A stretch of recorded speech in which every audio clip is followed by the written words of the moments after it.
mestinya selesai tawaf wada zaman dulu langsung naik onta. Waktu itu di samping Masjidil Haram itu belum ada pagarnya, jadi mereka tawaf itu langsung naik ontanya. Ada yang berjalan, habis itu naik onta pulang. Tapi kita kan nggak bisa tawaf naik bis. Walaupun ada yang beberapa nyaris tawaf karena supirnya nyasar. Maka kita tawaf wada. Hukum tawaf wada menurut mazhab Syafi'i wajib.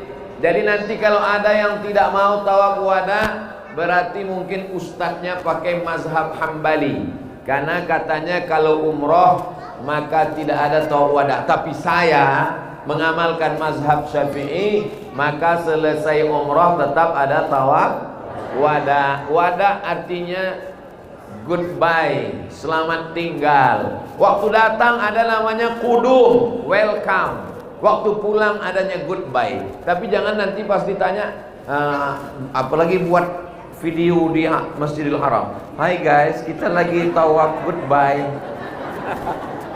Tawaf wada. Lalu kemudian bercampur-campur perasaan di tawaf wada.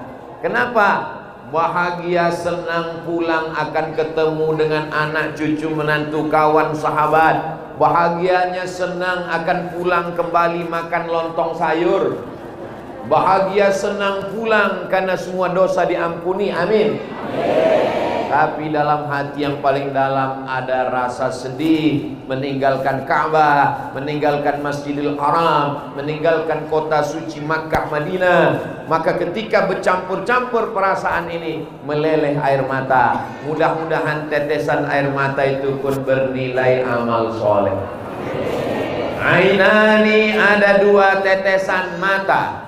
Ainani, ada dua bola mata. La yamassuhuman nar, yang tidak akan tersentuh api neraka. Yang pertama, ainun bakat min khasyatillah, mata yang menangis karena takut kepada Allah. Yang kedua, ainun tahrusu fi sabilillah, mata yang berjihad menjaga perang. Saudara kita yang sedang perang di Palestina, menjaga Masjidil Aqsa dari serangan tentara Israel sampai matanya tak berkedip di waktu malam. Itu matanya selamat dari api neraka. Kita tinggal satu kesempatan, mata menangis karena takut azab Allah. Itulah mengapa doa kita antara rukun yamani dengan hajar aswad, Rabbana atina fid dunya hasanah wa fil akhirati hasanah wa qina wa adkhilnal jannata ma'al abrar ya aziz ya ghaffar ya rabbal alamin.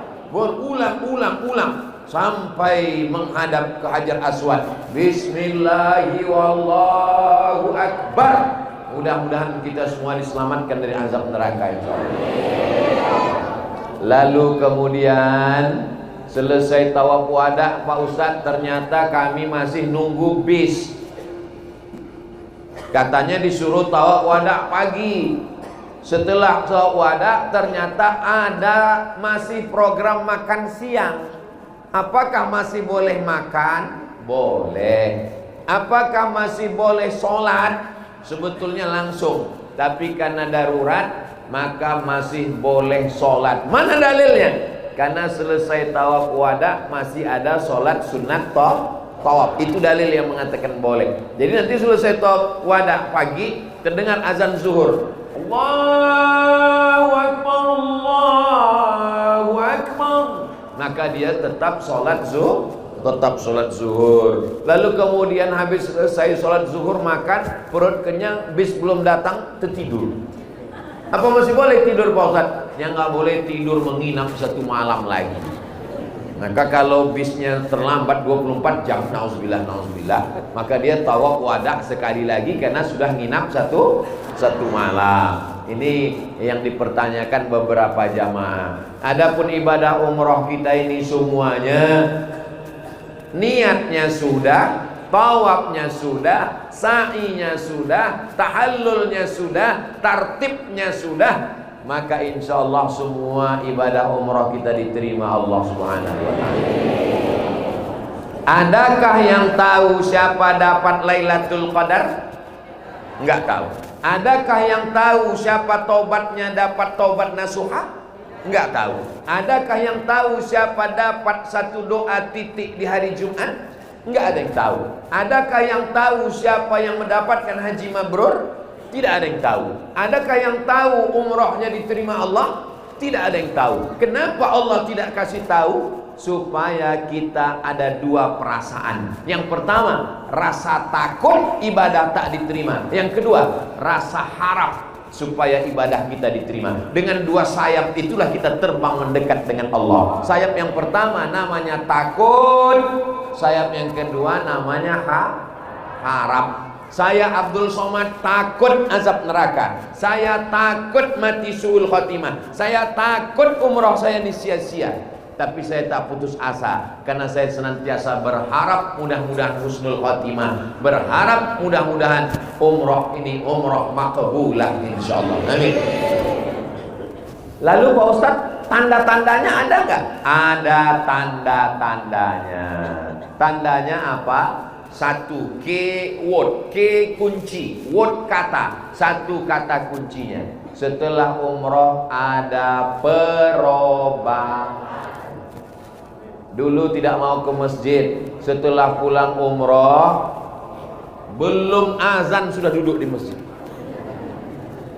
Itu jamaah umrah akbar sama Ustadz Somad itu kemarin memang berubah Ustadz. Dulu bapak itu nggak pernah ke masjid, pulang umrah duduk di masjid. Loh kok cepat sekali datang? Rupanya jam belum dirubah.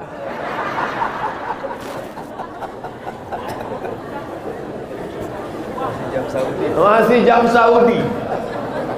Hari Jumat pula. Sampai dikasih tahu pengurus, Pak baru jam 9 Pak. 4 jam lagi baru azan zuhur Pak. Aduh, jam Saudi. Nah, jadi ada perubahan. Yang dulu itu Pak Ustadz, itu orangnya paling pelit. Setelah pulang umroh makin pelit. Kenapa? Karena rialnya habis. Mudah-mudahan ada perubahan kepada yang lebih baik insyaallah. Makana yaumuhu khairun min amsihi. Siapa yang hari ini lebih baik daripada yang kemarin, setelah umrah lebih baik, fahuwa rabih. Itulah orang yang beruntung. Makana yaumuhu mithla amsihi. Siapa yang hari ini setelah umrah dengan sebelum umrah sama aja, fahuwa khasir. Itu adalah orang yang rugi. Yang paling the best adalah man kana yaumuhu khairun, man kana yaumuhu, siapa yang paling melarat, paling mengerikan, man kana yaumuhu syarrun min amsihi, syarrun min amsihi. Hari ini lebih jelek daripada kemarin. Sebelum umrah jilbabnya panjang, setelah umrah keluar rambutnya sedikit, fahuwa mal'un, maka dia dilaknat Allah. Mal'un artinya ba'idun anir rahmah, jauh dari kasih sayang Allah. Mudah-mudahan kita semuanya semakin dekat dengan Allah Subhanahu wa ta'ala. Hati kita semakin lembut, semakin tenang, semakin baik. Saya termasuk orang yang percaya nggak percaya kalau ada yang bilang omongan kita di tanah suci ini langsung dibayar Allah cash. Ibu, bapak selama di tanah suci ini ada nggak merasakan begitu? Ada. Saya nggak percaya. Jadi ini ceritanya waktu jadi petugas haji tahun 2002. Dari Kairo naik kapal laut, dipukul ombak, dihempas gelombang. Sampailah ke Jeddah, lalu ke Makkah jadi petugas haji. Kawan saya cerita, dia dari Medan, dia mahasiswa dari Yordania, saya mahasiswa dari Mesir. Kata dia, "Man, banyak orang yang ngomong katanya di Mekah ini langsung dapat balasan." Aku nggak percaya. Kami ngantar jamaah nyasar satu mobil, kami nyasar 2 jam. Ngantar jamaah nyasar, jadi nyasar. Udah nyasar kami, kata kawan saya, kalau gitu kita lapor ke Daker. Daker itu kantor di Aziziyah. Kalau gitu kita lapor. Lapor apa? Lapor bahwa kita nyasar. Saya bilang jangan, malu kita nanti. Jadi gimana? Kita, waktu itu belum ada Google Map. Sekarang enak. Waktu itu belum. Jadi gimana? Kita tunggu aja. Nanti kalau udah sampai hampir subuh nyasar baru kita lapor. Setelah itu barulah Memang betul, rupanya di tanah suci ini apa yang kita pikirkan kalau ngejek langsung. Ada kawan